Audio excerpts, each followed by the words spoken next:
Senhores, boa noite. Vamos elevar nosso pensamento ao alto, ao plano espiritual superior dessa casa, agradecendo aos mentores espirituais pela oportunidade que estamos recebendo de entrar em contato com a doutrina espírita, mas solicitando aquele clima de paz, serenidade e compreensão para que todos nós, encarnados, desencarnados que até aqui nos acompanharam, sejamos beneficiados. Pedimos ainda a Jesus Cristo, nosso Mestre, que despeje sobre nós a sua luz de conforto e de consolo. E que Deus seja louvado. Que assim seja.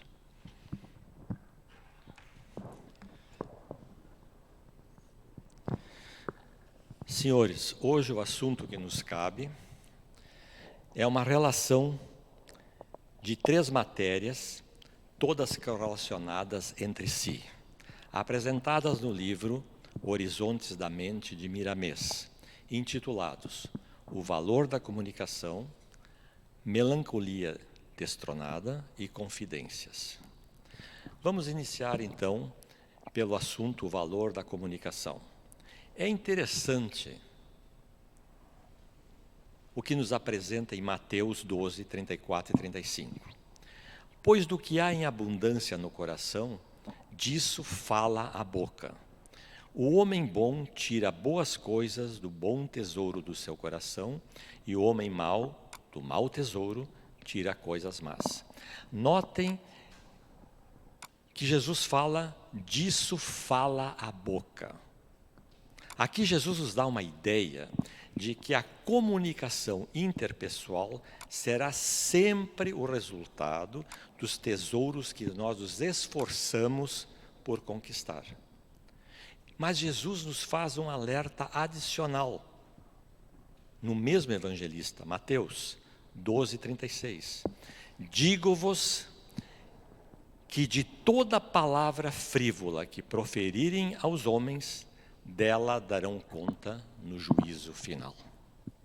Ou seja, quem entorpece a palavra com assuntos inferiores, responde pelas consequências desastrosas nos corações das pessoas.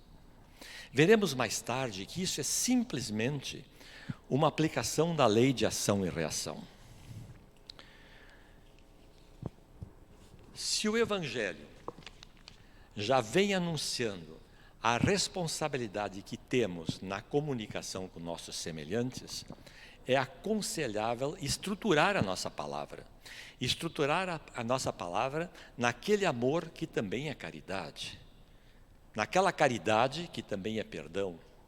Naquele perdão que serve como tal na fraternidade. E na fraternidade que se divide infinitamente no seio das sociedades humanas. Senhores, é o quarteto mágico da palavra. Amor, caridade, perdão e fraternidade. Isso ninguém pode discutir. E a comunicação é uma das ferramentas mais importantes para o ser humano, embora a gente não se dê muita conta disso. Através da palavra nós emitimos as nossas ideias, nossos anseios. Já pensaram em viver na humanidade sem poder se comunicar?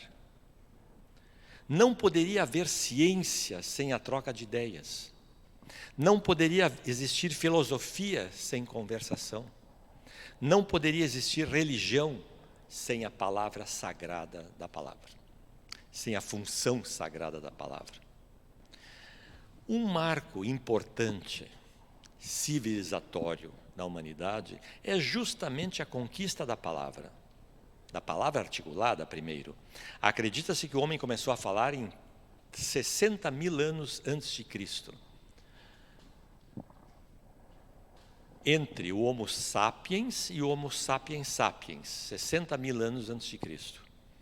E o outro marco civilizatório, também muito importante, foi a escrita. A escrita sistematizada só apareceu por volta de 3.500 anos antes de Cristo, quando os sumérios desenvolveram a escrita cuneiforme na Mesopotâmia. Acredita-se que os sumérios seja a primeira civilização, no sentido de civilização como nós conhecemos hoje, na Terra. Você já pensou no poder das palavras? Sim, porque as palavras têm poder. As palavras podem libertar e também oprimir. As palavras podem alegrar e também entristecer. Podem fazer viver, mas podem levar à morte.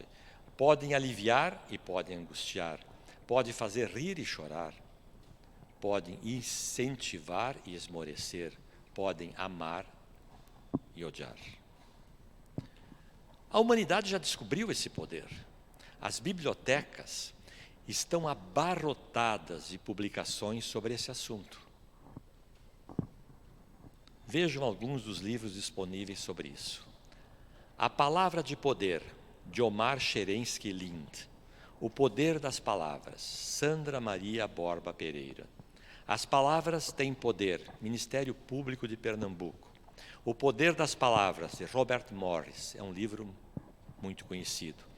O Poder da Palavra, de Marcos Tarier Fernandes. Mas mesmo sem ter lido isso, sem ter lido esses livros, os senhores conhecem bem o poder das palavras, tanto as articuladas como as escritas. Vejam alguns exemplos, olhem só. Hitler conseguiu, através de seus discursos, convencer uma parte importante do povo alemão da superioridade ariana. Martin Luther King, por sua vez, conseguiu convencer uma boa parte da humanidade sobre a igualdade das raças. Infelizmente, ele não conseguiu convencer toda a humanidade. Mahatma Gandhi. Mahatma Gandhi convenceu o Império Britânico a libertar o povo indiano do seu domínio com seus discursos e habilidades de convencimento, sem dar um tiro sequer. Aliás, houve um tiro. O tiro que eliminou o próprio Mahatma Gandhi. Bem, então nós chegamos à conclusão que as palavras têm poder. Mas onde é que vem esse poder? Olha, ele está intrinsecamente atrelado ao poder do pensamento. E por que isso? Porque a palavra nada mais é do que a manifestação do pensamento. É uma espécie de concretização do pensamento. E hoje, nós sabemos que o pensamento é uma forma de energia. Sabemos porque o pensar consome oxigênio e glicose. E nós sabemos disso porque hoje a gente já consegue medir o consumo de glicose e de oxigênio enquanto pensamos. Existem equipamentos já bastante sofisticados que fazem isso. Ou seja, o pensamento não é algo abstrato, ele tem concretude. Ele é definitivamente uma forma de energia. E se é uma forma de energia, ele deve obedecer às leis que regem todas as energias do universo. E ele obedece. Como qualquer energia conhecida, o pensamento se propaga em forma de ondas.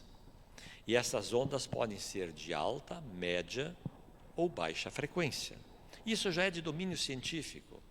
Isto já não se discute mais. Mas vejam que a palavra articulada, como a palavra escrita, carrega essa energia. Porque a palavra é a manifestação concreta do pensamento. E aqui nós saímos um pouco do terreno científico e entramos no conhecimento espírita. Nós chamamos isso de espiritismo científico. As ondas de pensamento de alta frequência são harmonizadoras e curativas. Querem exemplos? Palavras de gratidão, de incentivo, de instrução, de apoio, de conforto. Mas o que significa harmonizadoras? Harmonizadoras significa que vão colocar em equilíbrio os nossos sistemas orgânicos.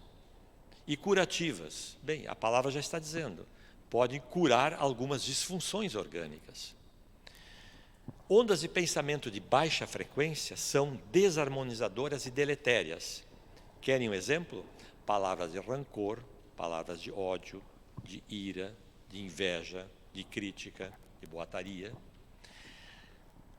Estas palavras são desarmonizadoras porque elas desequilibram o funcionamento dos nossos sistemas orgânicos, causando muitas vezes doenças, e por isso elas são deletérias.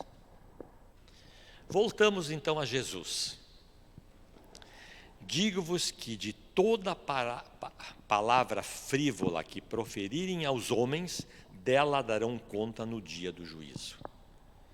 Bem, aqui está explicitamente a aplicação da terceira lei da mecânica clássica de Newton. A toda ação corresponde uma reação igual e contrária. Jesus Cristo se antecipou em praticamente 2000 anos, um pouco menos de 2000 anos, a mecânica clássica de Isaac Newton. E o que significa isso? Significa que toda comunicação, seja com palavras articuladas ou seja com palavras escritas, leva a qualidade do pensamento junto, leva a intenção junto. Essa lei indica o seguinte: toda carga de energia que nós jogamos pelo nosso discurso para fora, ela voltará para nós, seja ela harmonizadora ou desarmonizadora. Essa carga, voltando para nós, vai se fixar no nosso corpo físico e também no nosso perispírito. Nada mais justo. Sou o dono dessa carga, ela vai ficar comigo. Eu sou a origem dessa carga. Se for uma energia de alta frequência, experimentaremos paz, tranquilidade, felicidade. Se for de baixa frequência, experimentaremos dor, angústia, sofrimento. Claro que essas ondas energéticas que se fixam em nosso organismo espiritual também o fazem no nosso organismo biológico. E aí elas começam, essas cargas, a influenciar e modificar o funcionamento dos nossos sistemas biológicos. Eu posso citar alguns: o circulatório, o respiratório, o digestório, o endócrino e o imunológico, resultando na nossa saúde ou na nossa doença. Senhores, se isso fosse tudo, eu até ficaria contente, mas tem algo adicional. Isso não é tudo. Todas as consequências que esta energia jogada para fora causar nos nossos irmãos também voltarão para nós. E enquanto essas energias estiverem agindo, eu vou estar recebendo a reação dessas energias. E essa energia nos acompanhará após o desencarne. Se for uma energia de baixa frequência, nós teremos dor e sofrimento no plano espiritual. E nós faremos o que for possível para nos livrar dessa dor. Pediremos muito, pediremos conselhos, pediremos tratamento, tal qual fazemos quando nós temos uma dor física aqui no plano da matéria. E aí nós perguntaremos, implorando por auxílio no plano espiritual: como posso fazer para me livrar desta dor, desta aflição? O que eu posso fazer? É claro que a dor que nós falamos no plano espiritual não é uma dor biológica como nós a conhecemos. É uma dor de consciência, é uma dor mental que nos assola 24 horas por dia, tempo integral. É pior do que uma dor física. Não tem analgésico que a cure. A solução é drenar essa energia. E como fazer isso? A forma de drenar essa energia ruim é através de uma nova encarnação. O fato é que o corpo físico age como uma esponja, absorvendo as cargas deletérias do perispírito homeopaticamente. Sabem que essa é uma das vantagens da encarnação? A drenagem das energias negativas fixadas no perispírito. Devagar, muito devagar, o corpo vai absorvendo essas energias, desde o nascimento até o desencarne. Por isso, quanto maior o tempo que eu estiver ligado ao corpo físico, maior será a depuração. Claro que eu estou falando naquela pessoa que não vai gerar ainda mais débitos na encarnação, que não fará ainda mais transgressões na encarnação. E nessa drenagem vagarosa, o veículo físico pode não aguentar o influxo dessas energias. E aí o que vai acontecer? A parte mais fraca orgânica do organismo pode apresentar disfunções que podem, eventualmente, culminar no aparecimento de algumas doenças. Bem, senhores, então, os senhores não reclamem, não exclamem também. Por que Deus permitiu que eu tivesse tal doença? Por que Deus permitiu que eu tenha tal deformidade? Deus não tem nada a ver com isso. Toda a responsabilidade, toda a causa desse meu estado sou eu mesmo. Da mesma forma que eu coloco a mão numa vela acesa. É claro que eu vou queimar a mão e vai me dar uma dor, muitas vezes insuportável. A culpa é de Deus? Mas fui eu que coloquei a mão na vela. Deus, na infinita misericórdia, nos dá uma chance de nos recuperar. Ele permite uma nova reencarnação. Essa é a misericórdia divina. Ele permite que, através de reencarnações sucessivas, eu possa me livrar de todas as energias negativas que eu angariei por minha culpa durante a minha trajetória evolutiva. Agora tem o mais surpreendente ainda. Nós estamos falando da palavra, aquilo que eu disse. Mas o mais surpreendente é que também a maneira de falar que adotamos pode produzir consequências. E sabendo controlar a nossa comunicação, evitaremos transtornos e dissabores nos relacionamentos. Voltamos então à Bíblia. O conhecimento bíblico é fantástico. Provérbios 15:1. A resposta branda desvia o furor, mas a palavra dura suscita a ira. Olhem só.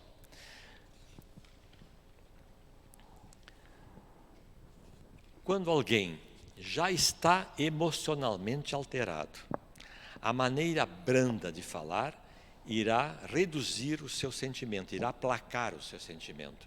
E, de acordo com a palavra bíblica, entre aspas, desviar seu furor. Por outro lado, quando a pessoa está emocionalmente alterada, uma palavra dura irá ainda aumentar mais a ira. Portanto, devemos aprender, com a sabedoria bíblica, a sermos brandos em nossa forma de falar. E podemos levar esse conhecimento para as uniões, para os casamentos.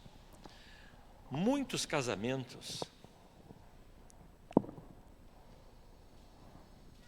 em crise, as pessoas o casal resolve fazer a tal de DR, discutir a relação. E habitualmente essa discussão de relação termina em briga. Por quê? Porque as emoções já se encontram carregadas, tanto que chegaram ao ponto de querer discutir a relação. E para piorar, um ou outro diz palavras duras, que só aumentam a ira já represada pelo outro cônjuge. Então, a maneira branda de falar irá aplacar o seu sentimento, mas a palavra dura irá suscitar a ira. a discussão de relações aqui não deu resultado. Assim, é bom ter muito cuidado com a comunicação. É bom ter cuidado com o que se fala e com a maneira como se fala. Ambos, o que se fala e a maneira que se fala, têm consequências. Podemos tratar agora do segundo assunto relacionado a esse, que trata da melancolia.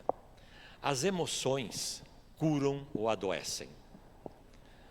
As ciências da psicologia já sabem disso há muito tempo e trabalham com isso.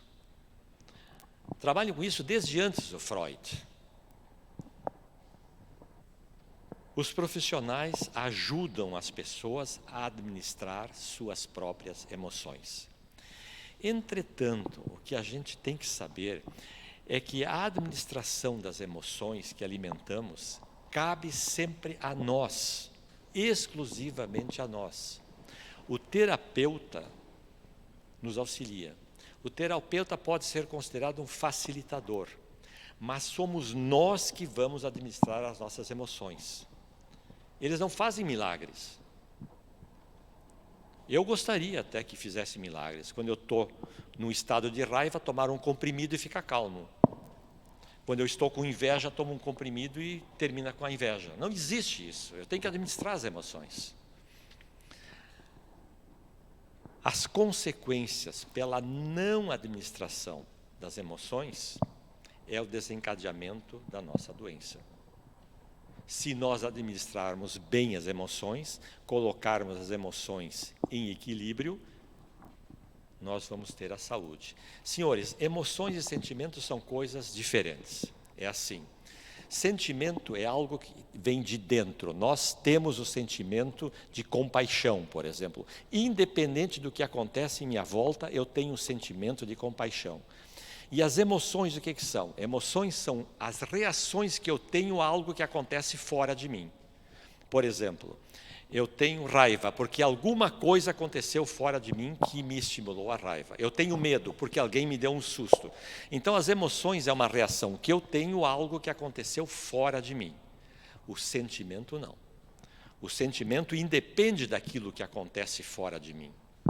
Eu tenho sentimento de amor independente do que acontece fora de mim.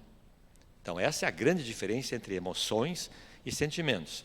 As emoções são originárias do nosso primitivismo.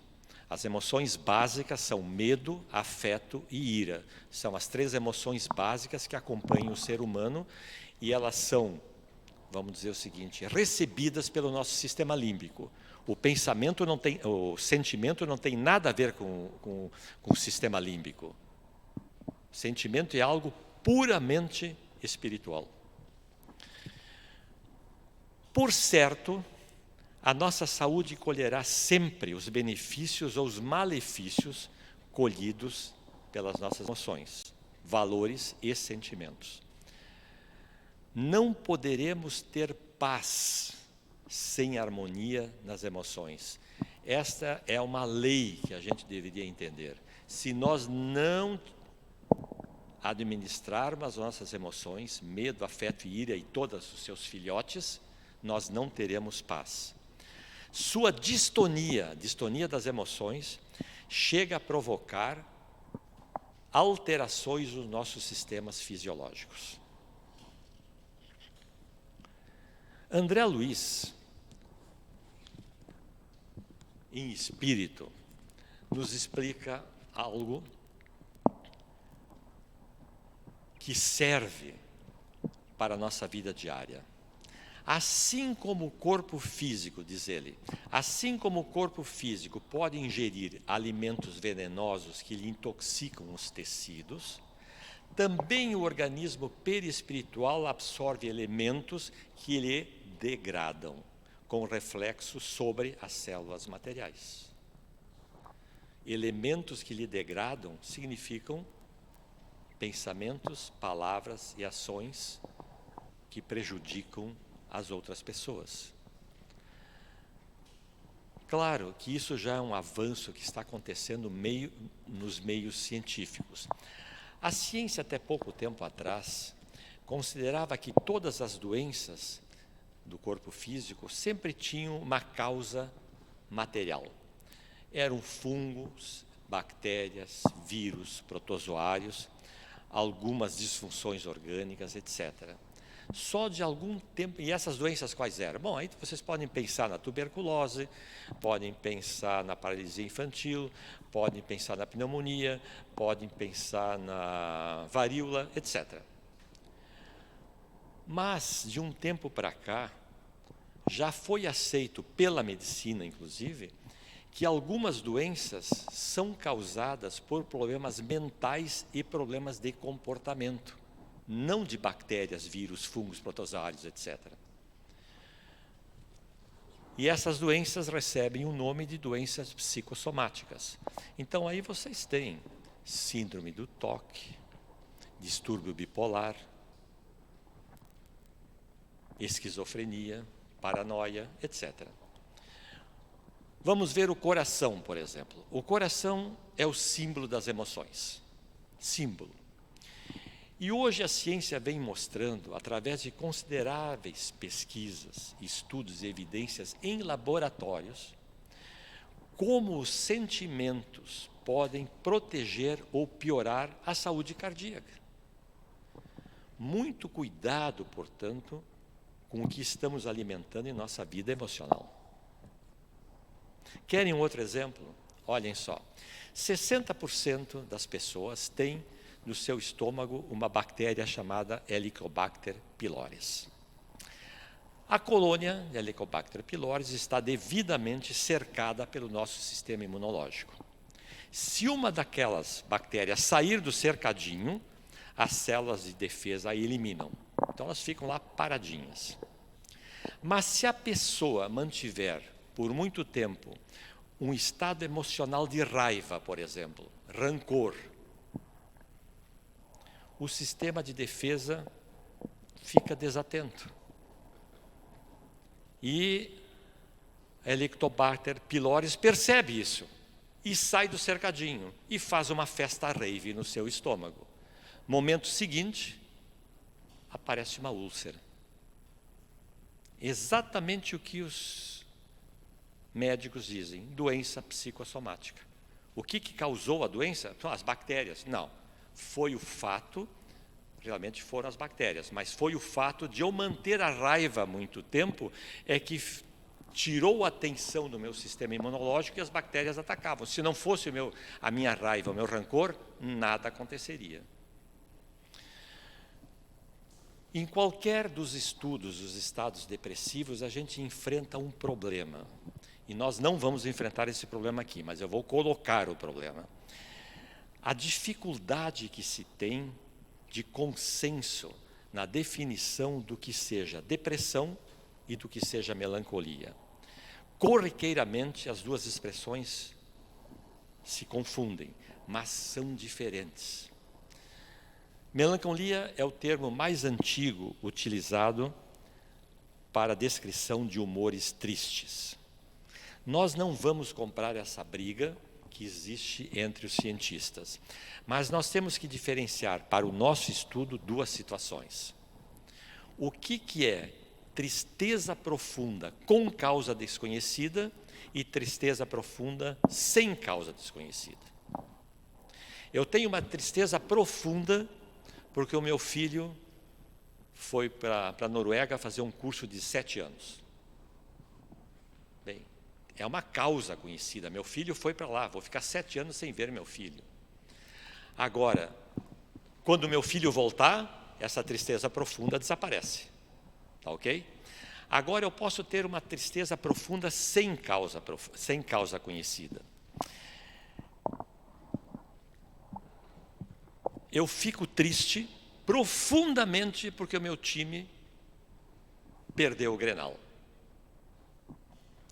2 semanas depois tem outro Grenal e meu time ganha. E eu continuo triste. Então, a tristeza não... Eu dei a culpa para a perda do Grenal, mas não é porque agora o meu time ganhou e eu continuo triste. O que é isso? Isso é depressão clínica. Nessa situação, a pessoa precisa procurar um médico que vai lhe dar um suporte psicológico e medicamentos, porque essa depressão está associada à falta de serotonina na sinapse nervosa. Não é disso que nós vamos tratar aqui.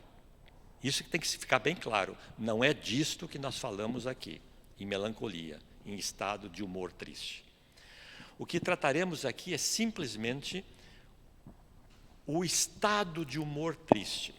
Vamos esquecer os desequilíbrios causados por disfunções neurológicas e vamos verificar o que o Kardec dizia do tal humor triste. Qual é o estado da pessoa que nós vamos tratar aqui? Simplificando. Essa pessoa possui um transtorno de humor, tem uma baixa atividade geral, tem um sofrimento profundo, tem uma desesperança e falta de fé em si mesmo. Pronto. E na vida? Então vamos ver o que o Kardec nos diz a respeito desse estado emocional no Evangelho segundo o Espiritismo. Sabeis que uma tristeza indefinida às vezes se apossa de vossos corações e vos faz achar a vida tão amarga? É o vosso espírito que aspira à felicidade e à liberdade e que, ligado ao corpo físico que lhe serve como prisão, consome-se em grandes esforços para libertar-se dele.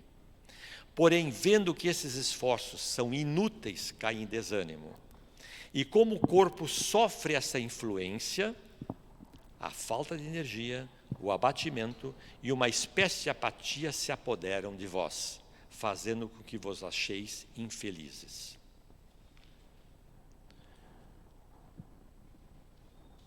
O que ele está dizendo aqui? Ele está dizendo que tem algo no inconsciente que nos faz tristes. O que é isso? É uma emersão de alguns núcleos energéticos que nós temos no inconsciente dessa vida ou no inconsciente de outras vidas que emergem e nos dão uma sensação de tristeza. Assim sendo, muitas vezes nos deparamos com situações que tocam em pontos guardados nos porões da nossa alma e sentimos uma saudade que não sabemos do que é.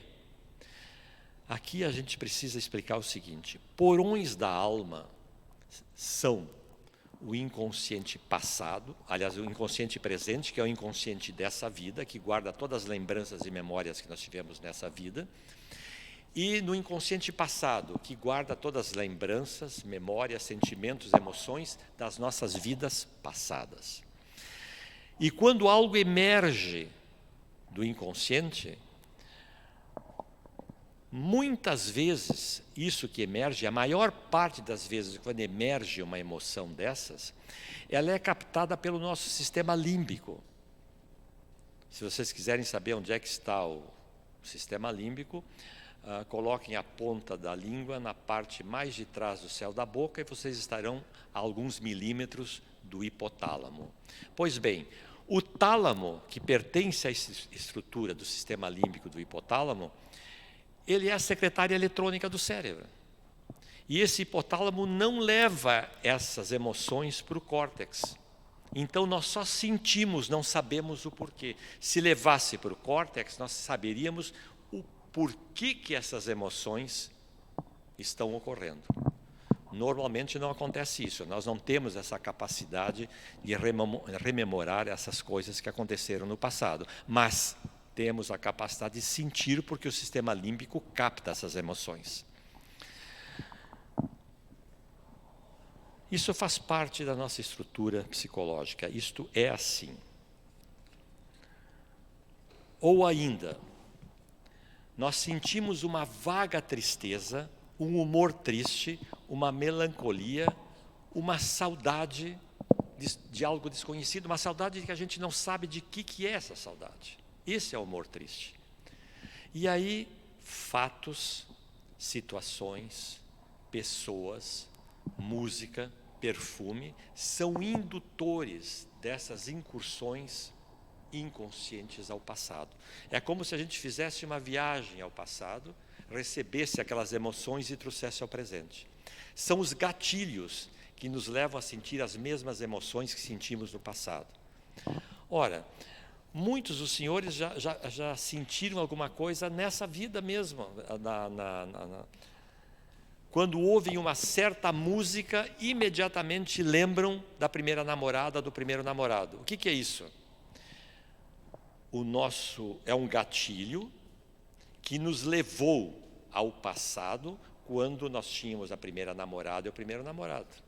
Agora vocês imaginem que isso acontece não nessa vida, acontece no inconsciente passado, numa vida passada. Eu não vou saber que foi meu namorado ou minha namorada. Eu só vou sentir aquela emoção, porque o sistema límbico nos permite trazer essas emoções. Se o registro no passado foi de uma experiência feliz, nós nos sentiremos bem. Não sabemos bem o porquê. Porque nós não vamos ter a lembrança, a memória, vamos ter só a emoção. Nos vamos sentir em paz, mas se a experiência não for boa, foi uma experiência malfadada, teremos um sentimento correspondente àquele fato. Existem pessoas que se deparam com o tempo nublado, frio e cinzento e ficam deprimidas. É um gatilho. Outras pessoas, no tempo chuvoso, as faz sentir muito bem. É outro gatilho. É um gatilho que aciona essas emoções vindas do passado. Algumas vezes, no nosso relacionamento diário, nos dizem alguma coisa que nos deixa tristes, melancólicos, sem que exista motivo para isso. É outro gatilho. E tem mais ainda. O problema pode não estar somente naquilo que foi dito, mas na forma como foi dito. Quando nos percebemos mergulhados em melancolia, temos que fazer esforços para sair desse clima psíquico, através da leitura, através da prece, através da passe, através da visita a um centro espírita ou a um templo religioso, ou através da companhia de alguém que nos ajude a sair desse estado. Jamais devemos dar asas a esse tipo de sentimento, para que a gente não mergulhe ainda mais a ponto de perdermos o controle da situação, e a gente vai perder o controle da situação se não fizer esforços para sair desse estado. Caso esses procedimentos que nós falamos, prece, água fluidificada, visita ao centro espírita, passe, etc., não apresentem resultados positivos, um conselho: procure imediatamente um médico. Nesse caso, como dissemos, você vai precisar de um suporte psicológico e medicamentos, porque possivelmente você está com um problema neurológico chamado depressão. Nos momentos de melancolia, quando inconscientemente mergulhamos no passado, espíritos infelizes e antigos companheiros nossos de outras vidas, comparsas, vão tentar nos envolver nas mesmas teias dos equívocos que nós cometemos anteriormente, levando-nos a estados de difícil retorno. Por essa razão, a regra é não se deixar entregar aos braços da melancolia. É imperioso que façamos muitos esforços, que busquemos com muita vontade mesmo mudar o nosso clima mental, procurando a sintonia com nossos benfeitores espirituais, que, além de tudo, eles estão sempre à disposição de nos amparar e nos auxiliar nos momentos mais difíceis da nossa existência. E assim a gente vai guardar a certeza que logo mais, quando a gente passar pela aduana, que todos nós vamos passar, saberemos quanto valeu a pena passarmos por essas situações com coragem e dignidade. Por quê? Porque os nossos afetos vão nos receber com bastante alegria do outro lado da vida. Diante disto, a proposta espírita identifica o indivíduo como responsável pela melancolia e o indivíduo pela responsável de sua cura. Daí a conclusão de que cada caso é um caso. Não há receita de bolo para a cura. O processo de autocura é complexo, é trabalhoso, demanda esforço do indivíduo, determinando em si os aspectos relevantes que devem ser trabalhados para que o homem retorne à harmonia anterior.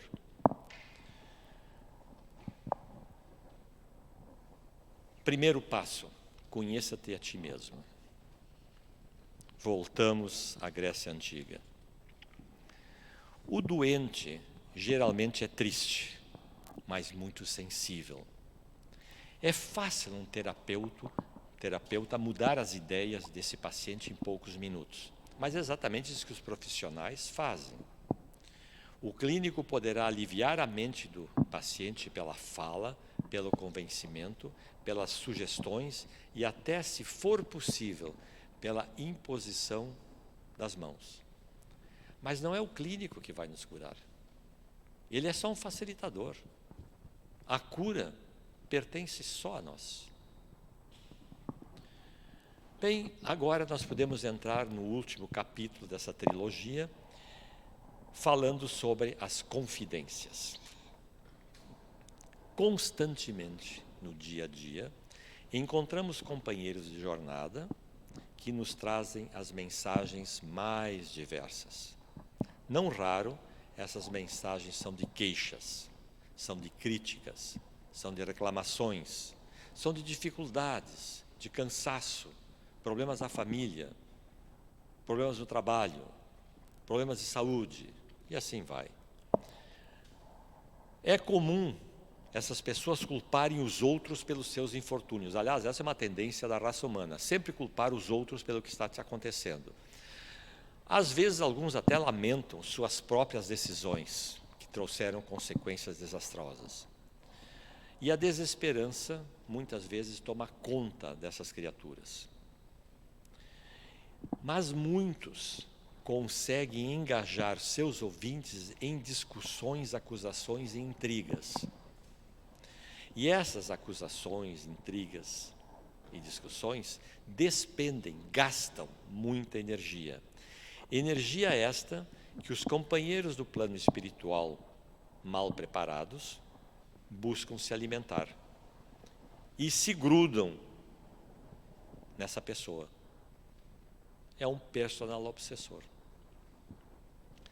Alguns fazem muitas perguntas para sondar o mundo da outra pessoa, com o propósito específico de descobrir alguma coisa errada. Assim que fazem isso, assim que descobrem alguma coisa errada, então eles criticam esse aspecto da criatura.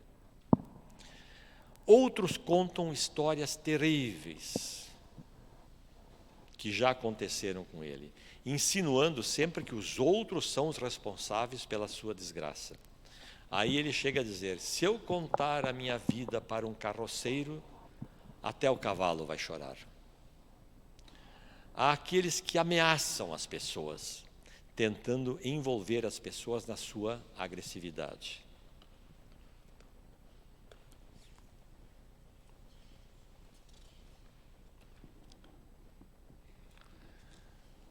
Precisamos perceber que as pessoas podem ser violentas, agressivas, destrutivas, pessoas que criticam tudo, que reclamam de tudo, que se queixam de tudo. Podemos até ouvir, mas o importante é não entrar em sintonia com essas pessoas. Isso é uma regra básica, não entrar em sintonia com essas pessoas. Seria bom lembrar uma história de Sócrates agora, 460 anos antes de Cristo. Conta-se que um rapaz procurou Sócrates e lhe disse que precisava contar algo sobre alguém. Sócrates ergueu os olhos do livro que lia e perguntou: o que você vai me contar já passou pelas 3 peneiras? 3 peneiras? Indagou o jovem assustado. Aí Sócrates continuou: sim, a primeira peneira é a verdade. O que você quer contar dos outros é um fato? Caso só tenha ouvido falar, a coisa deve morrer por aqui mesmo. Suponhamos então que seja verdade. Deve passar então pela segunda peneira, a bondade. O que você vai contar para mim é uma coisa boa? Ajuda a construir a fama do próximo? Se o que você vai me contar é verdade, é coisa boa, deverá ainda passar pela terceira pessoa, necessidade. Convém contar? Ajuda alguma coisa? Resolve alguma coisa tu me contar isso? Ajuda a comunidade? Pode melhorar o planeta? E aí Sócrates arremata. Se passar pelas 3 peneiras, conte. Tanto eu, quanto você e seu irmão iremos nos beneficiar. Caso contrário, esqueça tudo e enterre.